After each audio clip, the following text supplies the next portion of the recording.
Halo semuanya, siapa nih yang hari ini masih menginginkan ide roti untuk jualan? Nah, ini aku ada ide, mungkin kalian akan suka ya dengan jenis atau contoh roti yang satu ini. Ini adalah banana boat, karena bentuknya seperti perahu gini ya, seperti boat. Pastinya ini enak, juga empuk. Nah, untuk itu kalian ikuti aja tutorialnya sampai selesai. Sebelumnya jangan lupa like, subscribe, nyalakan lonceng notifikasinya, juga komentar. Pertama, aku gunakan air yang hangat. Kalian boleh menggantinya juga sih dengan air susu ya. Kemudian gula pasir dan ragi instan. Ingat, untuk bahan-bahannya kualitasnya juga harus kalian perhatikan. Raginya juga harus aktif. Kemudian kita aduk dulu sampai tercampur merata. Dan juga untuk bahan-bahan ini harus tepat ya gramasinya. Jadi aku menyarankan kalau bisa pakai timbangan. Kalau pakai sendok itu kan sendokan saya dengan sendokan Anda itu berbeda. Nah, kalau udah tambahkan dengan tepung terigu protein tinggi. Aku di sini menggunakan tepung terigu protein tinggi yang curah, cakra kembar, kemudian susu bubuk full cream Denko, dan untuk yang jualan sih aku anjurkan juga menggunakan softener Ibis Blue. Boleh merek apa aja. Tapi sebenarnya tanpa menggunakan Ibis Blue ini juga nggak masalah sih kalau prosesnya baik. Pasti hasilnya juga akan empuk ya, bisa di skip. Jadi untuk softener ini berbeda fungsi dengan bread improver. Nah, ini kita campurkan dulu sampai tidak ada lagi tepung yang kering, dan aku paling suka untuk merasakan konsistensi dari adonan karena ini penting banget ya. Bisa kita rasakan untuk kelunakannya cukup lunak. Lalu tambahkan dengan garam, kembali kita aduk dulu sampai tercampur merata nih. Seperti ini di folding tuh, kalian bisa lihat seperti itu ya, agak melekat-lekat. Kemudian tambahkan dengan butter atau margarin, atau butter margarin dari palmnya itu ekonomis ya. Bisa dicairkan dulu sebentar aja. Kalau udah nggak hangat lagi, bisa kita campurkan. Nah, seperti ini. Kalian bisa lihat nggak lama dia itu nggak bakal menempel lagi pada bowl ataupun tangan. Jadi nggak terlalu yang melekat seperti awal. Oh ya, aku lupa loh. Untuk yang jualan juga aku anjurkan menggunakan perisa butter agar aromanya tuh wangi seperti di bakery. Dan aku sih rekomen kalau menggunakan perisa larum butter ini. Tapi kalian boleh menggunakan merek apa aja. Wanginya tuh enak gitu. Jadi dengan bahan yang sederhana, kita juga bisa mendapatkan hasil roti yang lezat. Oke ya, nah ini udah kita bulatkan. Tutup lebih rekomen jika kalian menggunakan plastik aja karena akan lebih lembab, lebih cepat pengembangnya. Dan kita proofing kurang lebih 60 menit atau sampai double size. Sembari menunggu, kita kupas dulu pisangnya. Di sini aku menggunakan pisang raja. Pisangnya harus yang matang ya agar rasanya manis. Dan satu buah pisang ini aku potong jadi 2 bagian. Satu buah juga nggak masalah, tapi disesuaikan aja ya dengan dagangan kalian.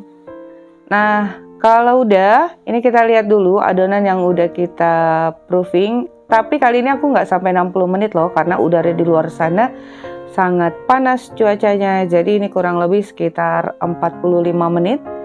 Jadi gitu, waktu proofing dipengaruhi oleh suhu ruangan. Tadi kita kempiskan dulu ya adonannya, dan siapkan alas kerja yang udah kita olesi tipis dengan margarin atau minyak tipis aja. Karena adonannya ini cukup lunak kalau kita tidak menggunakan margarin, butter ataupun minyak bisa melekat-lekat. Kalau tepung kurang rekomen ya, karena ini untuk kelembapan dan kelunakan adonannya itu udah pas, kecuali kalau kalian merasa terlalu lunak atau kebanyakan menggunakan air. Jadi saat meronding seperti ini kalian boleh taburi tipis dengan terigu. Nah, tadi kita folding, kita padatkan, dibulatkan seperti ini. Kalian akan merasakan dan melihat sendiri adonannya itu udah kalis elastis dan permukaannya halus mulus. Kalau udah kalis elastis, pastinya rotinya akan empuk. Apapun cara yang kita gunakan, goalnya memang kita harus mendapatkan adonan yang kalis elastis. Nah, kalau udah kita potong-potong tadi, sekarang setiap bagiannya kita rounding. Boleh menggunakan cara ini, karena ini lunak. Kalau dilempar-lempar gitu sambil dibulatkan, dilipat, di folding, itu nggak rentan melekat di tangan ya. Atau cara yang kedua seperti ini deh. Jadi gunakan cara yang menurut kalian lebih mudah. Oh ya, ini untuk beratnya tadi kurang lebih 45 sampai 48 gram ya. Nah, ini kita bulatkan. Jadi kalian itu juga harus bisa membaca resep. Harus paham jenis roti yang dibuat dengan melihat komposisi cairan dan bahan kering. Nah, kalau udah, tadi kita istirahatkan dulu, tutup kurang lebih 10 menit agar adonannya lebih rileks dan mudah untuk kita bentuk. Ambil dari urutan yang pertama, kemudian kita pipihkan, memanjang seperti ini ya. Nah, ketebalannya sedang, tidak terlalu tebal atau tipis, dan kita potong tepinya ini 5 potongan. Jadi seperti tulang ikan. Letakkan pisang di tengahnya, kemudian tambahkan keju parut, keju cheddar yang diparut secukupnya, juga coklat meses. Nih, kemudian kita silang-silangkan seperti ini, sangat mudah ya.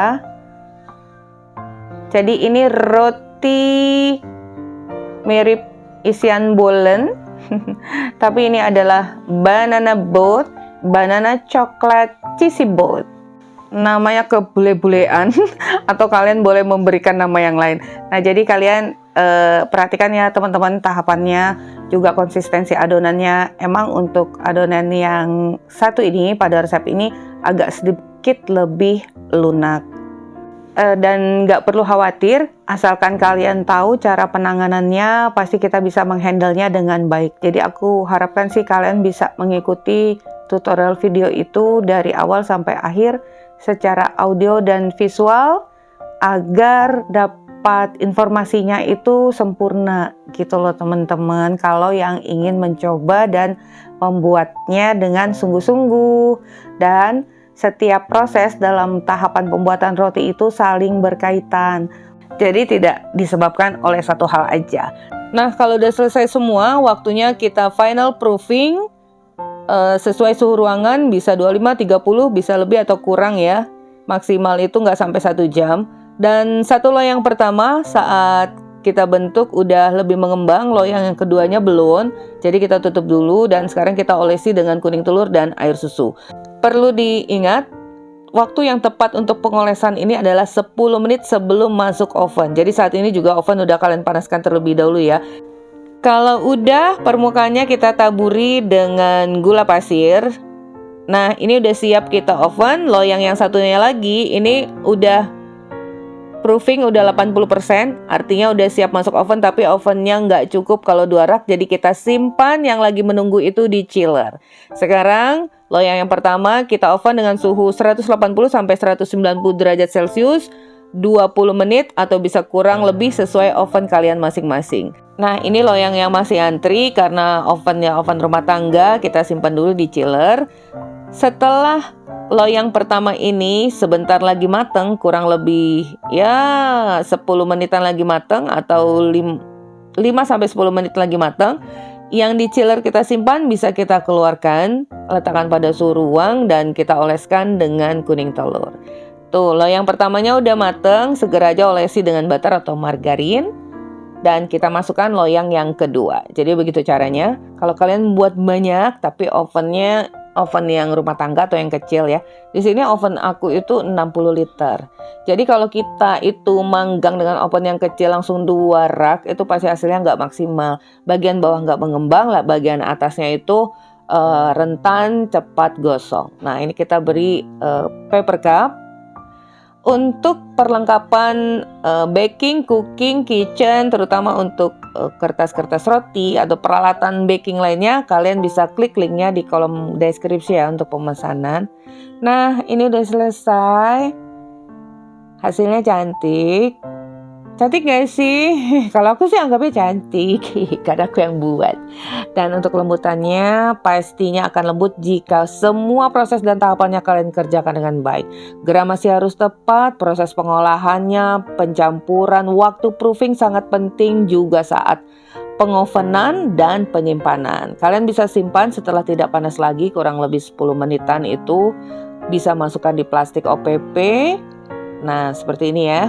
Jadi roti itu musuhnya angin, jangan terkena angin, dan kalau disimpan dengan baik dalam wadah tertutup, sebaiknya dibungkus dengan plastik.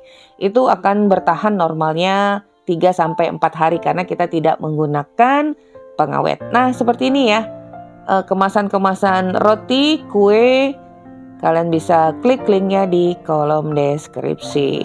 Untuk harga jual bisa disesuaikan dengan bahan-bahan yang kalian gunakan dan juga modal yang kalian keluarkan. Karena setiap daerah itu harga bahan baku itu nggak sama. Oke ya. Nah, semoga kalian bisa sukses membuatnya dan tulis di kolom komentar ya. Siapa aja yang udah mencoba resep Mama Eji. Oke, sampai di sini dulu resep kita hari ini. Thank you for being with me today. Wassalamualaikum warahmatullahi wabarakatuh.